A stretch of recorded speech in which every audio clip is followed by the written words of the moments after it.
Ambassador Sarah Chen stood at the viewport of the transport ship, watching the planet Zalkara Prime grow larger. It was beautiful. 3 silver rings circled the world, and massive space stations dotted the sky like artificial moons. This was the capital of the Zalkarian Empire, the most powerful civilization in known space. Sarah's reflection stared back at her from the glass. She was 52 years old with gray streaking through her black hair.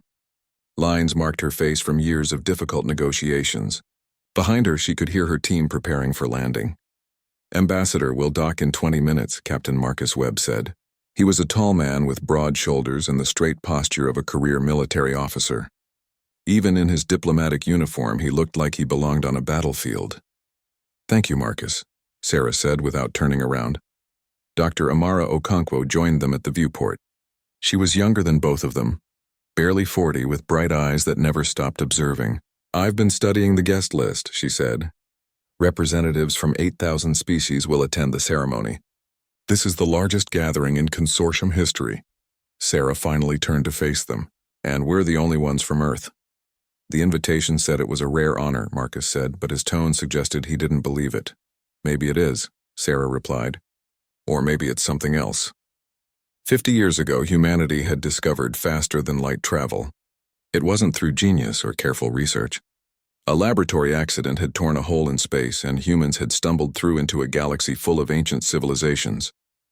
The Galactic Consortium had accepted Earth as a member, but humanity quickly learned they were at the bottom. Other species had been traveling the stars for thousands of years. They had technology that seemed like magic. They had vast empires and resources beyond counting. Humans were newcomers, primitives who got lucky. That's what the other species said anyway. The consortium allowed Earth to establish a few colonies, but the rules were strict. Heavy taxes, restricted trade. Human ships could only travel certain routes. Human businesses had to partner with alien corporations. Earth's government protested, but what could they do? Humanity was weak and everyone knew it. The Zalkarian Empire controlled 40% of consortium space. Emperor Thexrel Nive had ruled for 600 years. His species lived for centuries, and he had spent his long life building the most powerful empire in the galaxy. When the Emperor spoke, thousands of species listened. The invitation to the Millennial Gathering had arrived 3 months ago. The Emperor would address all member species about the future of the consortium. Earth's government had been excited. Maybe this was a turning point. Maybe the Emperor would announce better treatment for younger species like humanity. Sarah wasn't so sure, but she kept her doubts quiet. The ship docked at a massive station above Zalkara Prime. When Sarah and her team stepped into the terminal, they entered another world. The ceiling stretched hundreds of meters overhead, covered in shifting lights that created images of stars and nebulae. Thousands of aliens filled the space, speaking in hundreds of languages. A Zalkarian official met them at the gate. He was tall and thin with blue-gray skin and 4 arms. His species evolved on a high-gravity world, making them much stronger than they looked. He glanced at the humans with large, dark eyes. "Earth delegation," he said in perfect English. His translator device made the words sound cold. "Follow me." They walked through the terminal. Sarah noticed other species moving aside to let various delegations pass. Important species, powerful species. But when the humans walked by, no one moved. Several aliens stared at them. A few made sounds that might have been laughter. "They're not friendly," Marcus whispered. "Stay calm," Sarah replied. The official led them to a transport that took them down to the planet's surface. The capital city of the Zalkarian Empire spread across an entire continent. Buildings reached kilometers into the sky. Flying vehicles filled the air in organized streams. It was impressive and intimidating. Their hotel was luxurious but located far from the ceremony center. Other important delegations stayed in the central district. The humans got rooms on the edge of the city. "Making a statement," Amara said as she looked out at the distant towers of the city center. That evening, they attended a reception for all the delegations. It was held in a grand hall that could hold 50,000 beings. Sarah had never seen so many different species in one place. Some walked on 2 legs, others on 4 or 6 or more. Some flew, some slithered. The diversity of life in the galaxy was stunning, but no one talked to the humans. Sarah tried to introduce herself to several delegations. They were polite but distant. One ambassador from a species that looked like large insects said, "Ah yes, Earth, the accident species. How fortunate for you to be here." Marcus's jaw tightened, but he said nothing. The next morning the ceremony began. The grand amphitheater could hold 10,000 delegations, each on their own platform that floated in the vast space. Holographic displays surrounded them, showing the proceedings to everyone clearly. The Emperor's platform was at the center, raised above all others. When he appeared, silence fell across the amphitheater. Thexral Nime was enormous, 3 meters tall, with silver-white skin that seemed to glow. He wore robes of deep purple, and a crown of living metal that shifted and changed shape on his head. His presence was commanding, almost overwhelming. "Welcome." His voice boomed through the amphitheater, translated into 8,000 languages simultaneously. "We gather here to celebrate 1,000 years since the founding of the consortium. 1,000 years of peace, prosperity, and progress." The amphitheater erupted in cheers and applause. The sound was deafening. The Emperor spoke for nearly an hour about the consortium's achievements, about the great civilizations that built it, about the golden age they all enjoyed. Then his tone changed. He became more serious. "But we must also acknowledge the challenges we face," he said. "The consortium accepts many species, some more worthy than others. Some species achieve greatness through wisdom and strength, others—" He paused, and his gaze swept across the amphitheater. His eyes stopped on the human delegation. "Others stumble into the stars by accident," he continued. "Let us consider one such species. Humans of Earth, please come forward." Sarah felt her blood turn cold. Around her, thousands of alien eyes turned toward the human platform. "Ambassador Chen," the Emperor said, "please bring your delegation to the central stage." There was no choice. Refusing would be a diplomatic disaster. Sarah stood, her team rising with her. Their platform moved through the vast space, carrying them toward the Emperor. As they traveled, Sarah could hear sounds from the other delegations, whispers, laughter, anticipation. They reached the central stage and stepped onto it. Standing before the Emperor, Sarah felt small. He towered over them, looking down with an expression she couldn't read. "Behold," the Emperor said, spreading his forearms wide. "Humanity, a perfect example for this gathering." Behind him, the holographic displays changed. They began showing images of Earth, but not the Earth that Sarah loved. The displays showed wars, pollution, poverty, destruction. They showed humans killing each other. They showed cities choked with smog. They showed the worst moments of human history, one after another, in terrible detail. "This is a species unfit for greatness," the Emperor declared. "They spent 10,000 years destroying their own world before they accidentally discovered how to leave it. They bring nothing to the consortium but violence, greed, and ignorance." Sarah wanted to speak, to defend her species, but no words would come. The shame was crushing. "I keep humanity in the consortium for one reason," the Emperor continued, "so that all of you can see what we must never become. So that when you face difficulties, when you doubt yourselves, you can look at humans and remember that you are better. You are worthy. They are not." The amphitheater erupted in laughter and applause. Some species cheered. Others remained silent, but none spoke in defense of humanity. For 3 hours, the Emperor continued. He detailed every restriction on human activity. He announced new ones. Earth's colonies would be supervised by other species. Human ships would need escorts. Human businesses would face additional regulations. All of this, he said, was for the good of the consortium. Sarah stood there, forced to listen, forced to endure. Her hands shook with rage, but she kept her face calm. Beside her, Marcus was rigid. His fists clenched so tight his knuckles were white. Amara's eyes moved constantly, watching everything, recording every detail in her mind. When it finally ended, the Emperor dismissed them with a wave of his hand. "You may return to your place. Remember what you have learned here today." As their platform carried them back, Sarah looked at her team. Marcus's face was red with anger. Amara looked thoughtful, almost calculating. "Ambassador," Marcus said quietly, his voice tight with fury, "we can't let this stand." "No," Sarah agreed. "We can't." That night, back at their hotel, Sarah gathered her team in her room. She stood at the window looking out at the glittering city. "Get me everything," she said. "Every treaty, every law, every precedent in consortium history. Every rule the Empire has ever used to justify its power." "What are you planning?" Amara asked. Sarah turned to face them. Her eyes were hard as steel. "The Emperor wanted to make an example of us." For 3 days, Sarah's team worked without rest. They barely left their hotel rooms. Coffee cups and food containers piled up on every surface. The walls were covered with holographic displays showing documents, treaties, and legal codes that were thousands of years old. Dr. Amara Okonkwo was in her element. She had spent years studying how alien civilizations worked, how they built their power structures. Now she dug through centuries of consortium law, looking for cracks in the Empire's foundation. The Zalcarian Empire is old, she explained to Sarah and Marcus on the third night. 6,000 years old. That's its strength, but also its weakness. How is age a weakness? Marcus asked. He sat cleaning his service pistol, a nervous habit he'd picked up during his military years. Because old empires run on tradition, Amara said. She pulled up a document on the display. Look at this. The Empire's power comes from ancient treaties and laws. Every time they conquered a species, they followed specific rules.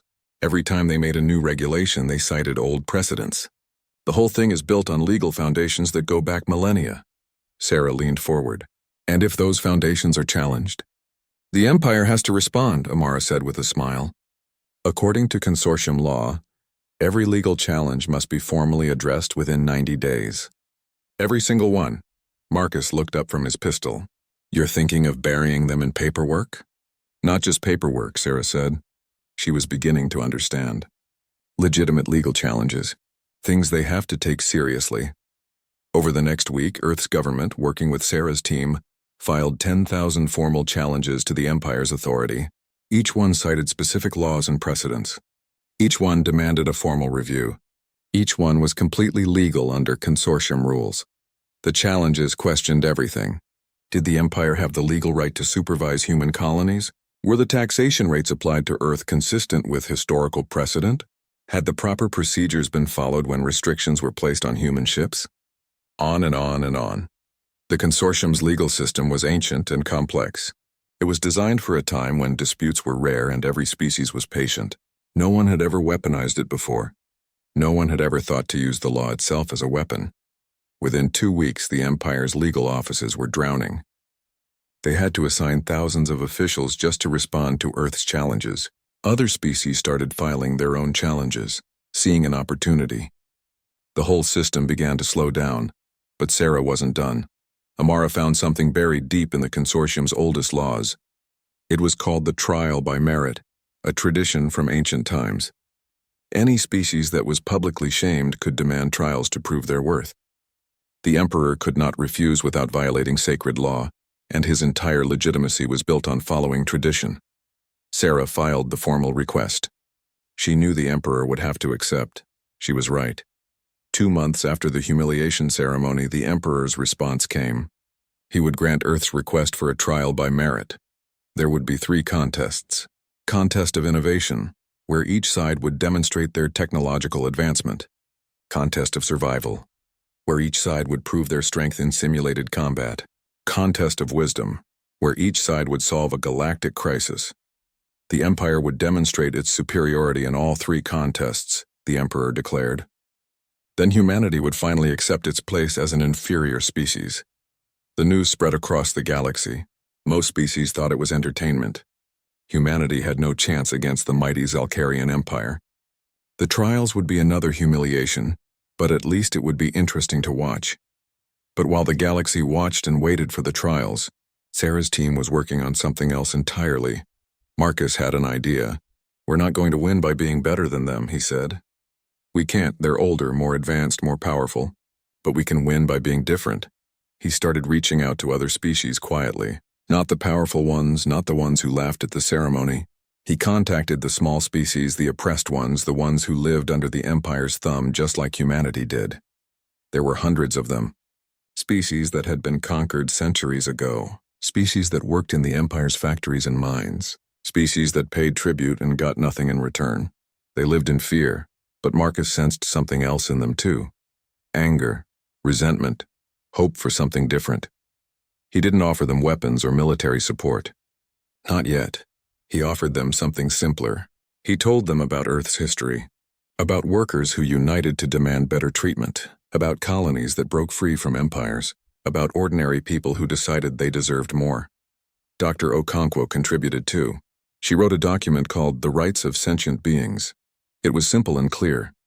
Every thinking creature deserves freedom. Every being has the right to control their own life. No species has the right to dominate another.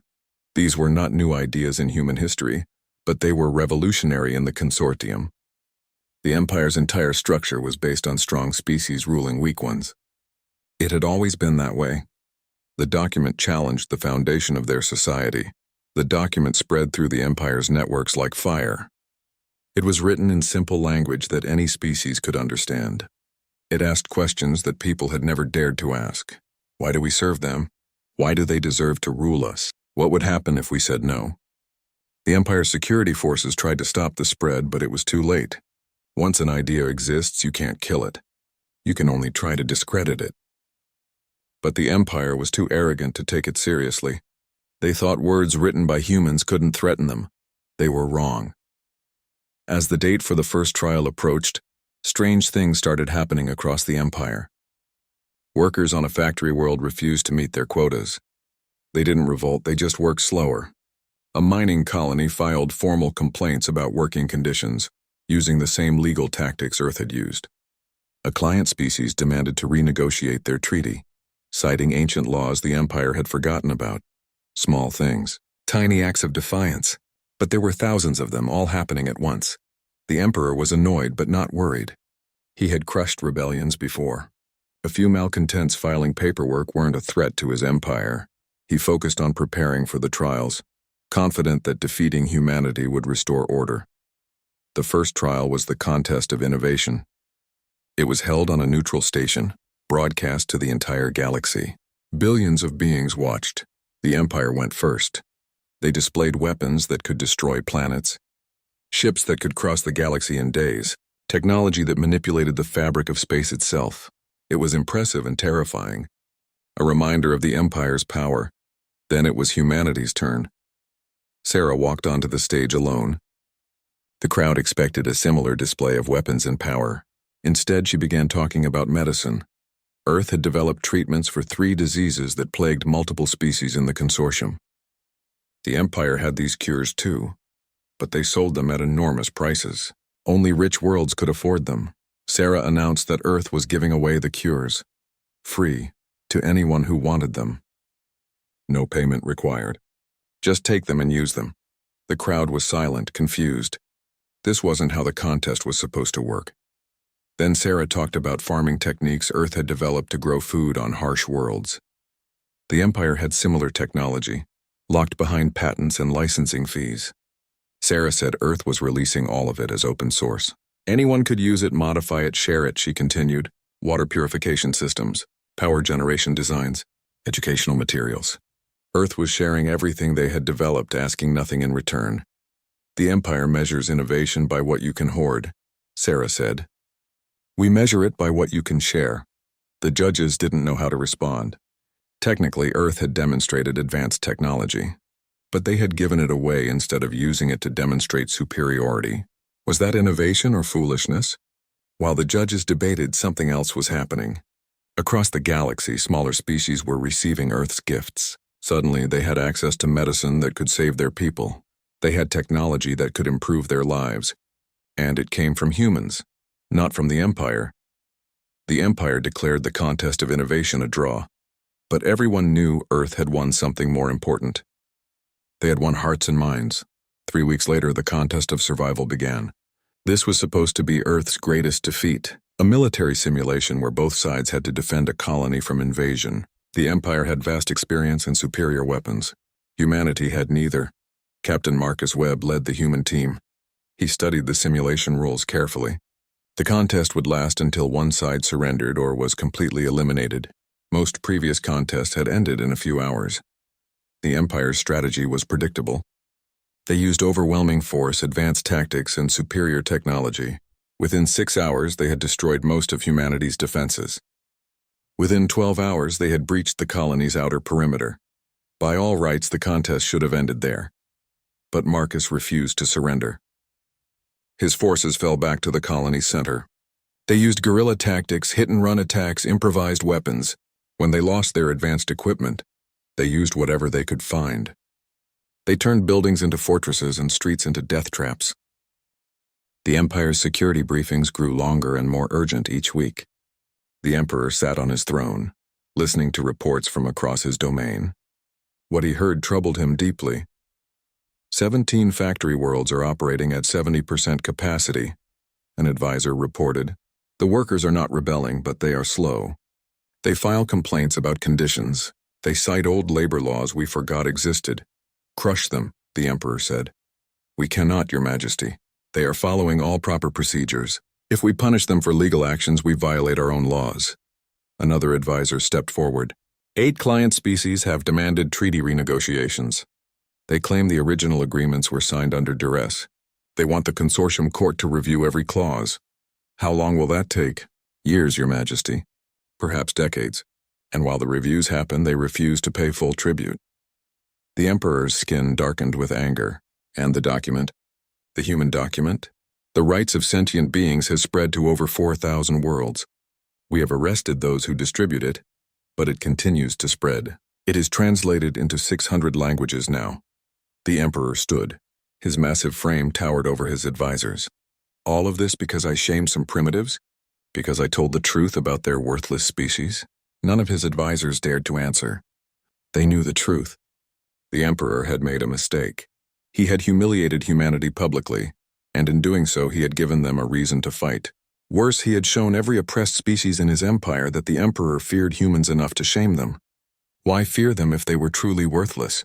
But the Emperor was not ready to admit his error. Instead, he focused on the final trial, the contest of wisdom. He would show the galaxy that despite their tricks and their defiance, humans were still inferior. He would win so decisively that no one would doubt his empire's superiority. The contest of wisdom was different from the others. It was not about military strength or technological advancement. Instead, both sides would be presented with a real galactic crisis and asked to solve it. Their solutions would be judged by a panel of neutral species. The crisis was real and urgent. A plague had appeared on 17 worlds in neutral space outside Empire control. The disease affected multiple species and spread quickly. It had already killed millions. The worlds were poor, with limited resources and primitive medical systems. The Empire and Earth each had 1 month to propose a solution. Both sides would present their plans, and then the solutions would be implemented. The one that saved more lives would win the contest. The Emperor's team worked efficiently. They had centuries of experience with disease control. Their plan was simple and practical. Quarantine the affected worlds, send in medical teams to treat those already infected, vaccinate the populations, monitor for 6 months to ensure the plague was contained. Total estimated time, 8 months. Estimated lives saved, 70% of the infected populations. It was a good plan, solid, based on proven methods. Earth's team, led by Dr. Okonkwo, approached the problem differently. They looked at the data and saw something the Empire had missed. The plague was spreading because these worlds had poor medical infrastructure. Even if they stopped this outbreak, another disease would appear eventually. Amara proposed something radical. Create an all-species medical task force, not just to fight this plague, but to build permanent medical infrastructure on poor worlds. Share medical knowledge freely. Train local doctors and nurses.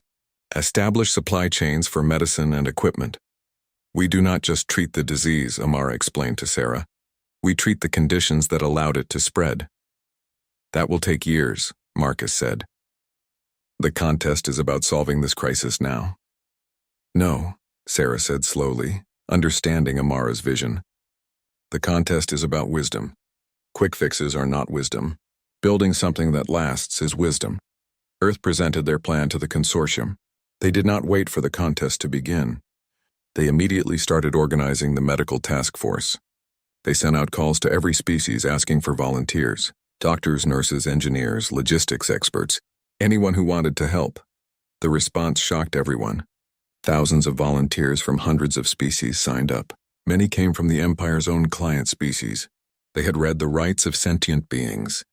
They had watched humanity refuse to surrender. Now they wanted to be part of something bigger than themselves. The Empire protested. This is not proper procedure, they argued. The contest has rules. Both sides present their plans and then the judges decide. Sarah's response was broadcast across the galaxy. People are dying right now. We will not wait for permission to save them. If the Empire wants to follow procedure while children die, that is their choice. Humanity chooses action. It was brilliant strategy. Sarah had turned the contest into a moral choice. Follow rules or save lives. The Empire looked cold and bureaucratic. Humanity looked compassionate and urgent. The medical task force arrived at the plague worlds within 2 weeks. Ships from 30 different species brought supplies and personnel. Human doctors worked alongside alien nurses. Engineers from a dozen worlds built temporary hospitals and clinics. The Empire's medical teams arrived 3 days later. They began implementing their quarantine plan. But they faced unexpected problems. The local populations did not trust them. The Empire had ignored these worlds for decades, only noticing them when there was a crisis. Why should they trust Empire doctors now? But they trusted the multi-species task force. They trusted the humans who came to help without asking for anything in return. They trusted doctors who spoke their languages and respected their cultures. Within a month, the plague was under control on most worlds. The death rate dropped dramatically, but more importantly, the task force did not leave. They stayed to build clinics and train local medical workers. They established supply chains that would last after they were gone. The Empire's plan saved lives in the short term. Earth's plan saved lives and built a foundation for the future. The judges declared Earth the winner of the contest of wisdom. The vote was not even close. But the Emperor refused to accept it. He stood before the consortium and denounced the decision. They did not follow proper procedure, he declared. They turned a contest into a propaganda campaign. They manipulated emotions instead of demonstrating true wisdom. Sarah rose to respond. She had been waiting for this moment. Your Majesty speaks of proper procedure, she said. Her voice was calm but firm. He values rules over results, process over people. This is the Empire's true nature, exposed for all to see. She gestured to the displays showing the plague worlds now recovering. Humanity broke your precious rules to save lives. We chose compassion over procedure. If that disqualifies us from your contest, then we accept disqualification proudly. The gallery erupted in applause, not from everyone, but from enough species that it was noticeable. The Emperor's allies sat silent, but his enemies cheered. The Emperor's face darkened with rage. He had tried to humiliate humanity again, and they had turned it against him. Worse, they had done it while saving millions of lives. He looked like a tyrant who valued rules more than people. That night, 5 more client species declared independence from the Empire. Captain Webb met with representatives from rebel groups across the Empire. They met in secret, on neutral stations far from the Emperor's eyes. Marcus did not offer them weapons or military support directly. Instead, he taught them. He taught them how to organize, how to communicate securely, how to coordinate actions across multiple worlds, how to resist without fighting, using the Empire's own laws against it. He shared Earth's history of resistance movements, of civil disobedience, of ordinary people standing up to power. You do not need to beat the Empire in battle, he told them. You just need to make it impossible for them to rule you. Stop cooperating. Stop following orders. Stop being afraid. The rebel groups took his lessons to heart. Labor strikes spread across the Empire, not violent revolts but peaceful refusals to work. Security forces tried to arrest the leaders, but for every person they arrested, 10 more stepped forward. Dr. Okonkwo's document continued to spread. It was no longer just words on a screen. It was becoming a movement. People quoted it in protests. They painted passages on walls. They sang its phrases in songs. One passage in particular became famous. The power of tyrants exists only because people agree to obey. On the day we stop agreeing, tyranny ends. The Emperor tried to suppress the movement with force. He sent military units to factory worlds to restore order, but the soldiers were recruited from client species too. Some of them had read the document. Some of them had family members in the protests. On 3 separate occasions, military units refused to fire on protesters. On one world, an entire garrison defected and joined the rebels. The Empire was not collapsing in a single dramatic moment. It was crumbling slowly, like a building with a weakened foundation. Each small act of defiance was another crack. Each refused order was another piece falling away. The Emperor held an emergency council with his closest advisors. They met in a secure chamber deep in the Imperial Palace. How did this happen? The Emperor demanded. How did a species of primitives bring my empire to the edge of chaos? An old advisor, one who had served for 3 centuries, spoke carefully. "Your Majesty, if I may." The recording of the Emperor's words spread across the galaxy in hours. Billions of beings heard their ruler declare that he would drown the galaxy in blood to maintain his power. It was the spark that transformed dissent into revolution. 15 species declared independence simultaneously. Not just small, weak species, but major client nations that had served the Empire for centuries. They issued a joint statement, citing the Emperor's own words as justification. They would no longer serve a tyrant who saw his subjects as disposable. The Empire's military scrambled to respond. But the forces were spread thin across thousands of worlds. Ships that had patrolled space lanes for peaceful purposes were suddenly needed to suppress rebellions. Soldiers who had served as police found themselves facing organized resistance, and many of those soldiers did not want to fight. Commander Zelthar commanded a battle group of 12 warships. His species, the Krell, had been part of the Empire for 800 years. He received orders to blockade a Krell colony world that had declared independence. "Engage any ships attempting to leave or enter the system," his orders read. "Restore Imperial authority by any means necessary." Zelthar sat in his command chair, reading the orders again and again. Below him, on that colony world, his sister lived with her family. His parents had retired there. Half of his crew had family there, too. "Commander," his second officer said quietly, "what are your orders?" Zelthar made his decision. "Take us to the colony world, but not to blockade it." To join it, his battle group defected. 12 warships joined the rebellion. It was not the first defection, and it would not be the last. The Emperor's council begged him to negotiate. "Your Majesty, we are losing control. If we offer concessions, some species might return to the fold." "I will make no concessions to rebels," the Emperor said. "Send the fleet to Krell Prime. Make an example of them." Admiral Korthax, the Empire's supreme military commander, hesitated. "Your Majesty, our forces are stretched thin. If we concentrate ships at Krell Prime, we leave other sectors vulnerable. Do it anyway.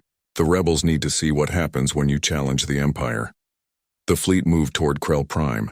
200 warships, the largest military operation in decades. It should have been an overwhelming show of force.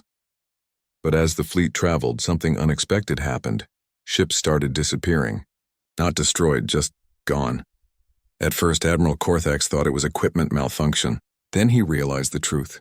Ships were defecting, breaking formation and vanishing into deep space. By the time the fleet reached Krell Prime, only 90 ships remained. Nearly half the force had abandoned the mission, but 90 warships were still enough to destroy a colony world. The Admiral prepared to give the bombardment order. Then human ships appeared. It was not a military fleet. Humans did not have enough warships to challenge the Empire. These were civilian ships, transports, cargo haulers, passenger vessels, hundreds of them, forming a protective ring around Krell Prime. Sarah Chen's voice broadcast from the lead ship. "Admiral, you will not fire on this world. Ambassador Chen, remove your ships immediately. This is an internal Empire matter." This stopped being internal when the Emperor declared he would drown the galaxy in blood. "These are civilians you are preparing to kill. Women, children, families. If you want to bombard this world, you will have to go through us first." The Admiral stared at his display in disbelief. The human ships were defenseless. He could destroy them all with a single volley. But the entire galaxy was watching. If he killed thousands of human civilians, he would be a mass murderer. The Empire would be forever stained. "Your Majesty," he said, his voice tight, "the humans are shielding the colony. What are your orders?" There was a long silence.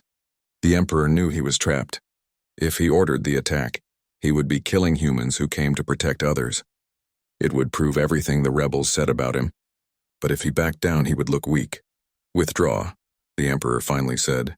"But make it clear this is a tactical retreat. We will return." The fleet withdrew. The colony was saved, and across the Empire the story spread.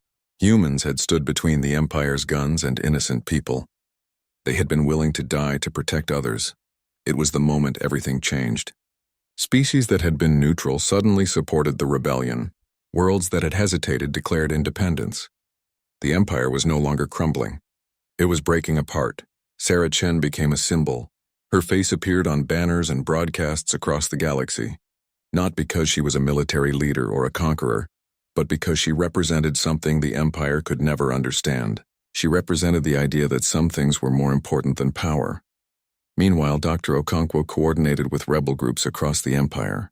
Her role was not widely known, but it was crucial. She helped different species communicate and coordinate. She helped them organize supply chains and support networks. She turned scattered protests into an organized movement. The empire's strength is centralization, she explained to rebel leaders during a secret meeting. They make all decisions at the top and enforce them downward. That is also their weakness. If we can disrupt their coordination, if we can force them to fight on 1,000 fronts at once, they will collapse. The strategy worked.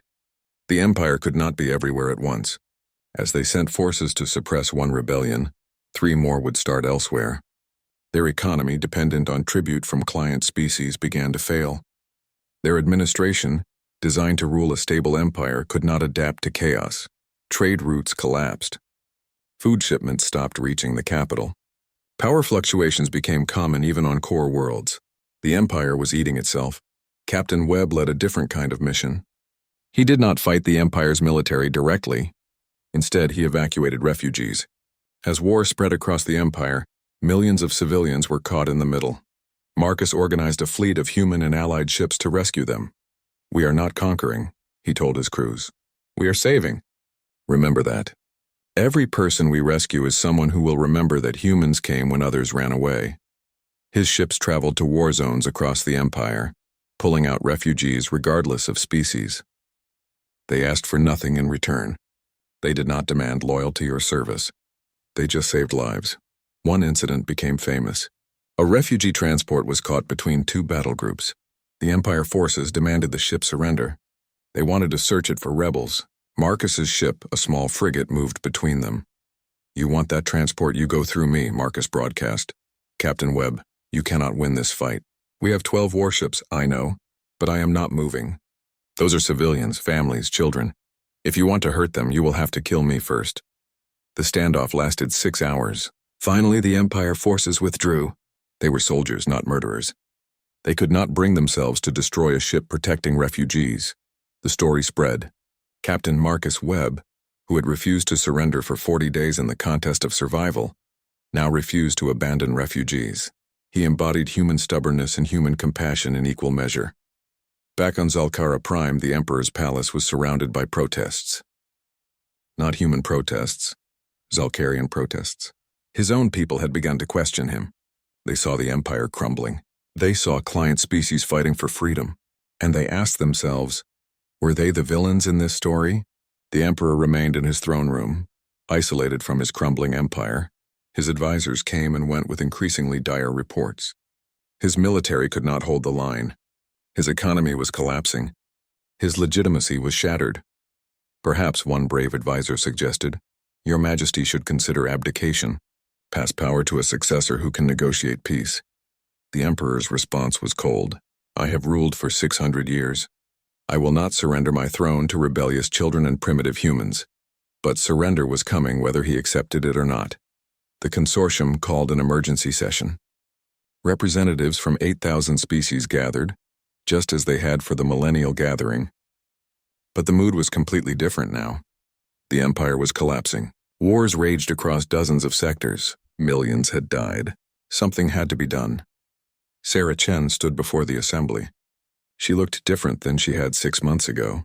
Thinner, more tired, but her eyes burned with intensity. "The trials are complete," she said. "Earth won one contest, lost one, and drew one. By the rules, the results are inconclusive. The Emperor must decide our status." The Emperor, attending remotely from his throne world, laughed bitterly. "And if I declare you still inferior? If I reject the trials entirely? Then you prove everything we have said about you," Sarah replied. "You prove that you value power over law, pride over justice. You prove that your empire deserves to fall. My empire is 6,000 years old. It will outlast humanity by millennia." Sarah smiled, but there was no humor in it. "Your Majesty, I have a question. When did your empire truly end? Was it today when we stand here in judgment? Was it 6 months ago when you shamed us before the galaxy? Or was it 6,000 years ago, when your ancestors chose domination over cooperation? When they built power on fear instead of respect?" She paused, letting the question hang in the air. "I think it was then. Your empire has been dying for 6,000 years. It was already dead. You just did not know it yet. Humanity did not kill your empire. The arena was ancient. It had been built 5,000 years ago for exactly this purpose. Imperial challenges were rare, maybe once every few centuries. But when they happened, they took place here on neutral ground under the open sky. The arena could hold 1 million spectators. Every seat was filled. But billions more watched from across the galaxy. This was not just a fight between two warriors. It was humanity against the Empire, freedom against tyranny, the future against the past. Marcus Webb stood in his preparation chamber checking his equipment. The rules of Imperial Challenge were specific. No powered armor, no energy weapons, only blades, shields, and whatever strength the fighter possessed. It was meant to be a test of pure skill and courage. Sarah entered the chamber. She looked worried. "I have been thinking," she said. "We do not have to do this. We have already won. The Empire is crumbling. Species are declaring independence every day. Even if you lose, the cause will continue." Marcus smiled. "You are right, but that is exactly why I have to fight.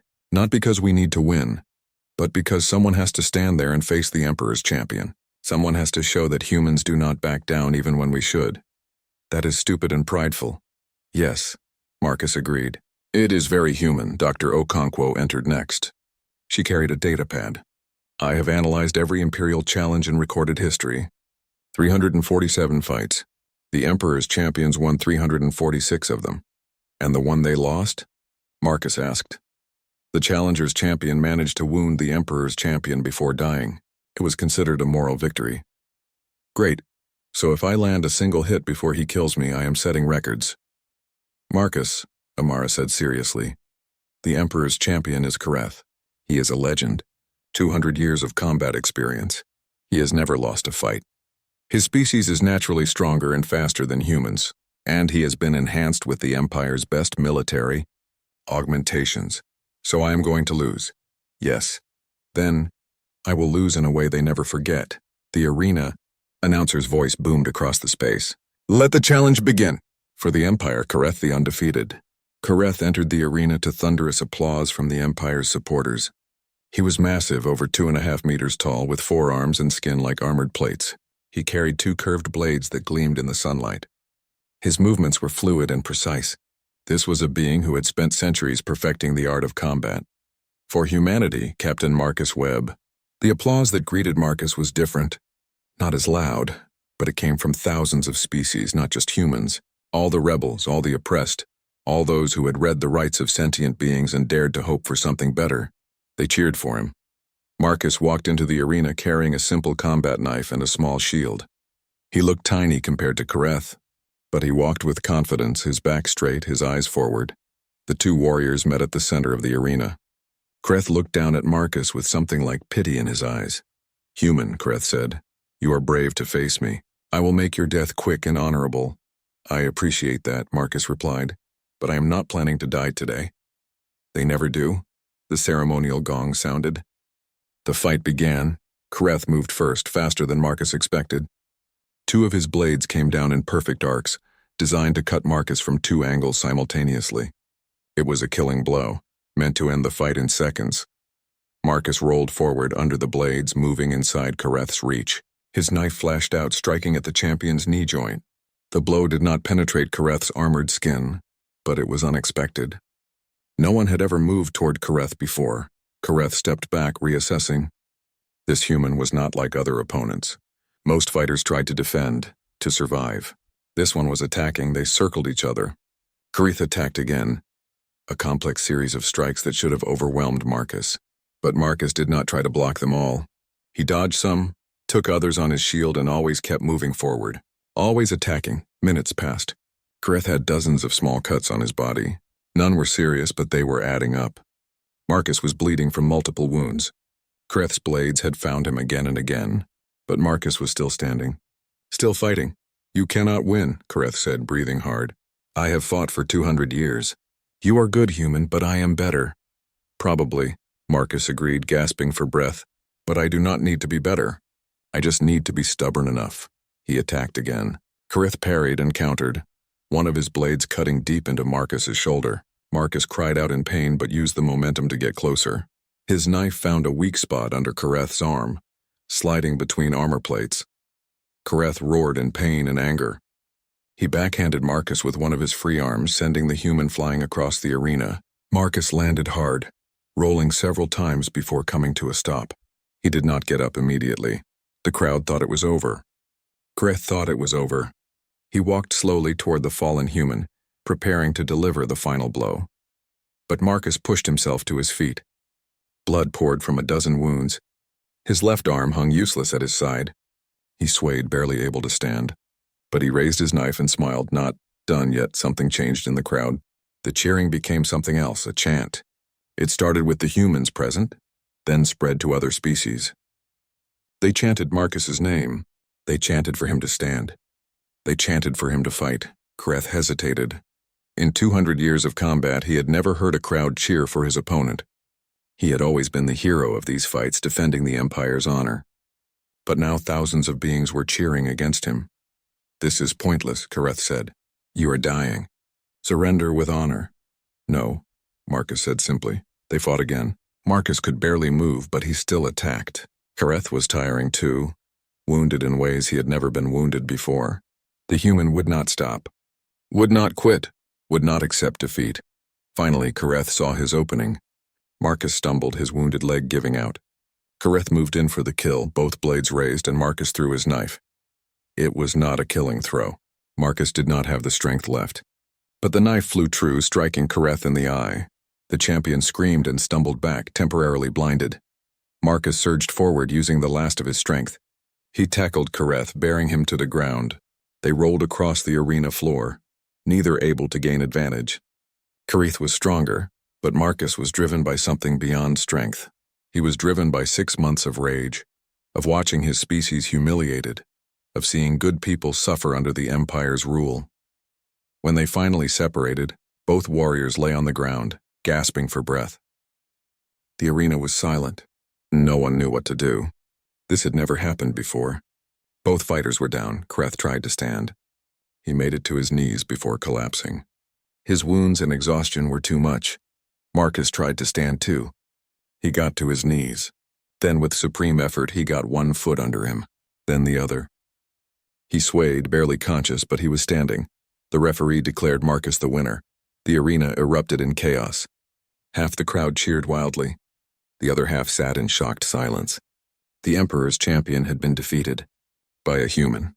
A wounded, outmatched human who simply refused to stay down. Medical teams rushed to both fighters. Marcus collapsed as soon as they reached him, unconscious. Kareth remained on the ground, staring up at the sky. He had lost. After 200 years, he had finally lost. In his throne room on Zalkara Prime, Emperor Thexeral IX watched the defeat of his champion. For a long moment, he did not move, did not speak. Then he stood and walked to the window, looking out at his capital city. Below, he could see protests in the streets. His own people demanding change, demanding justice, demanding an end to his rule he had lost. Not just the challenge, but everything. His empire was gone. His legitimacy was shattered. His own champion had been defeated by a human who should not have been able to stand, let alone win. The Emperor understood finally what Sarah Chen had tried to tell him. The humans had not defeated him with superior technology or military might. They had defeated him with an idea. The simple, powerful idea that all beings deserved freedom and dignity. Once that idea existed, no amount of military force could stop it. 3 days later, the consortium reconvened. This time the Emperor attended in person. He walked into the chamber without his guards, without his crown, without the trappings of power. He was just an old being who had ruled for too long. Sarah Chen stood to address the assembly. She looked exhausted but victorious. "The challenge is complete," she said. "By sacred law, the Emperor must honor the terms." "I will," the Emperor said. His voice was quiet, lacking the command it once held. "I hereby abdicate my throne. The Zalkarian Empire is dissolved. Our client species are released from all treaties and obligations." The chamber erupted in noise. Some cheered. Others shouted in anger or disbelief. But the Emperor was not finished. "I have one more thing to say," he continued. 6 months ago, I shamed humanity before this assembly.